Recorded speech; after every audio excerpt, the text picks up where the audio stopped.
Hey everyone.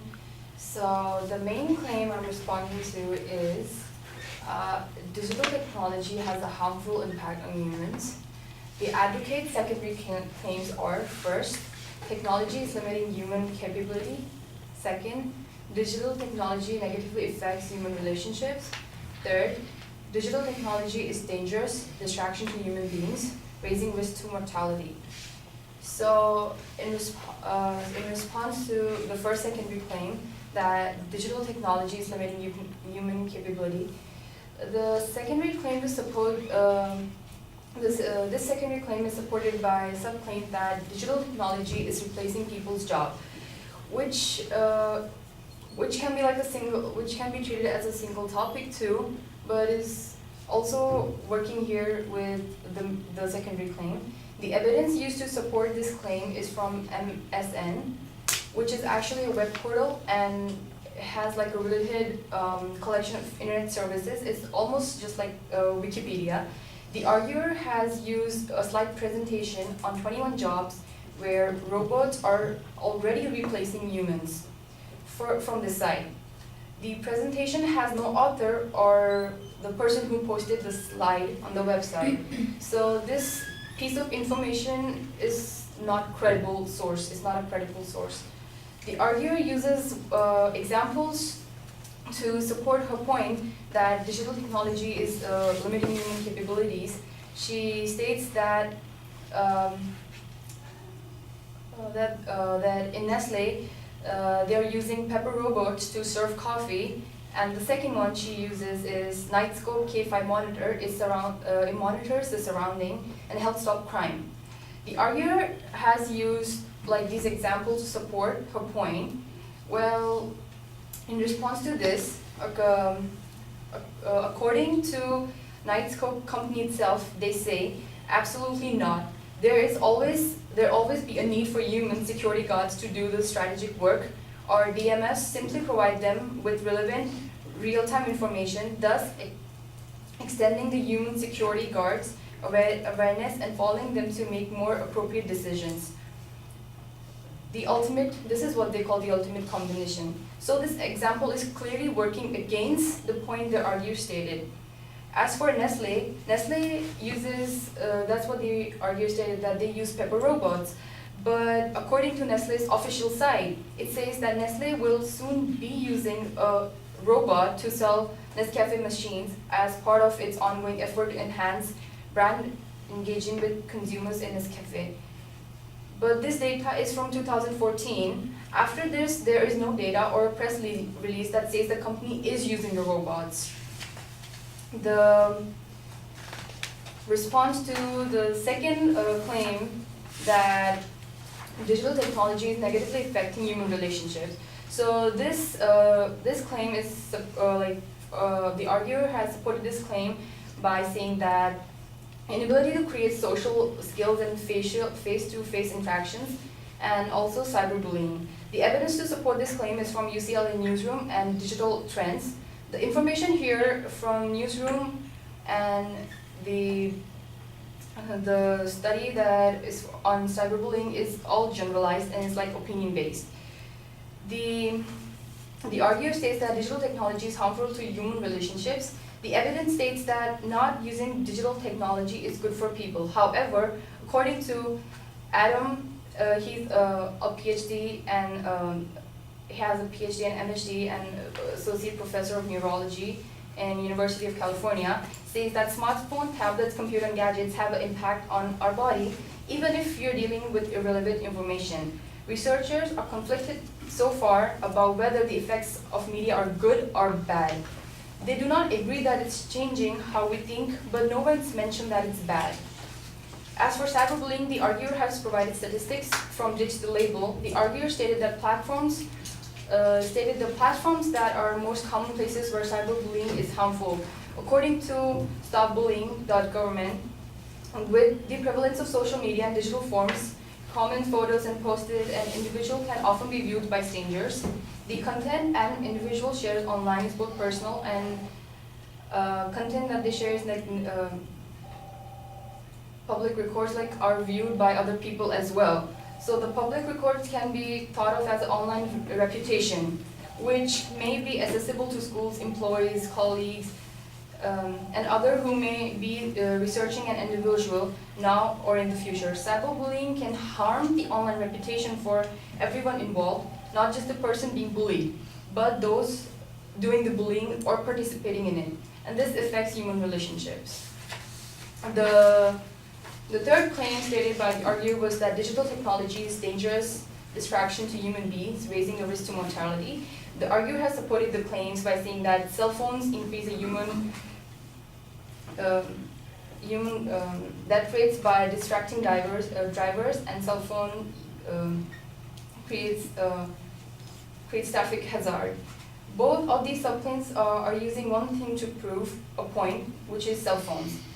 The arguer has provided evidence from the Department of Transportation, AAA Foundation of Traffic and Safety, and ABC News Network. The evidence of some of the data provided is not correct or incomplete.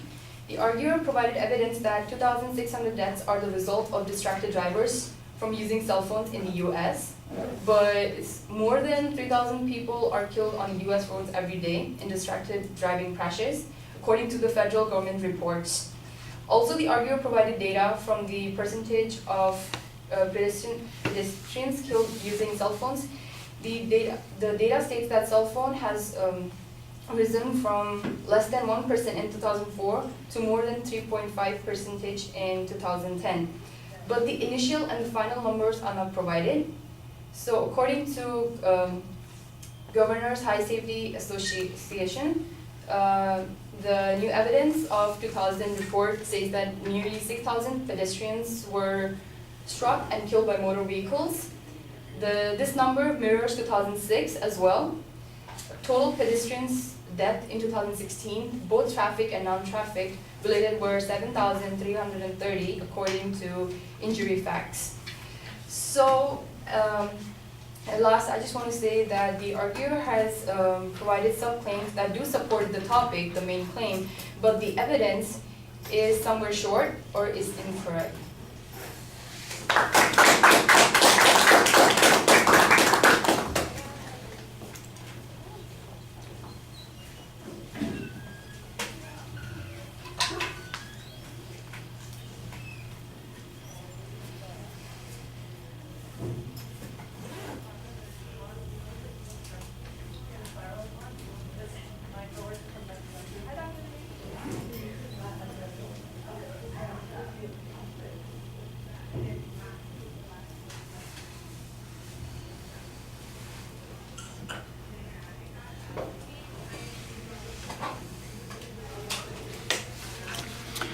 All right, the structural things are pretty good. On the first point, when you're going after the capabilities argument, and basically it's job replacement, I don't think that you gain much by challenging a couple of the examples that they have. The MSN infograph with 21 jobs where robots are already replacing humans. I mean, you say, well, there's no author, and MSN is a news site. I mean, you say it's an aggregate site. It's like Wikipedia. It's like Wikipedia in the same sense that CNN or Fox or CBS, ABC are like Wikipedia. They are gatherers of information.